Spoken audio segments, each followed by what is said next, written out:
the Pirelli P Zero PZ5 versus the Yokohama Advan Sport V107, a true ultra high performance showdown between Italy's latest precision weapon and Yokohama's OE-bred performance powerhouse.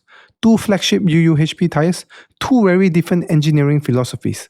One simple question: which one truly deserves the performance crown? Let's find out. The results in this video are expressed in percentages, with the Pirelli P Zero PZ5 set as the reference point at 100%. The results comes from the 2025 Evo Summer tyre test. In wet braking, the Yokohama stops 1.13 meters shorter, giving it a 4% advantage in emergency stopping.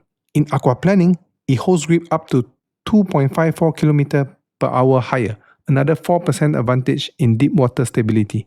But in wet handling, the Pirelli laps 1.07 seconds faster, giving it a 1% advantage in cornering speed, while subjective wet grip is identical with almost 0% difference.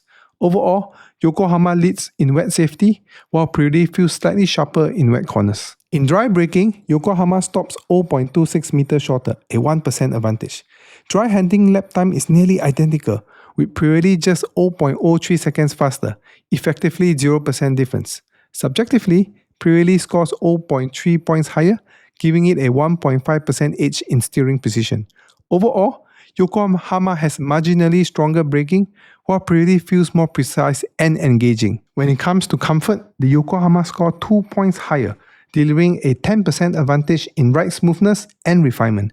It is clearly more comfortable daily driving tyre. When it comes to rolling resistance, Pirelli requires 0.7 coefficient value less energy to roll, giving it a 7% advantage in efficiency and fuel consumption. When it comes to pricing, the Yokohama is 34% more affordable in this size, a major value advantage for a tyre this close in performance. In summary, the Pirelli P Zero PZ5 delivers sharper handling and better efficiency, making it ideal for drivers who prioritize steering precision and performance feel. On the other hand, the Yokohama Advan Sport V107 counters with shorter wet braking, stronger aquaplaning safety, higher comfort, and a much lower price, making it the smarter high-performance value choice. Thanks for watching, and don't forget to subscribe.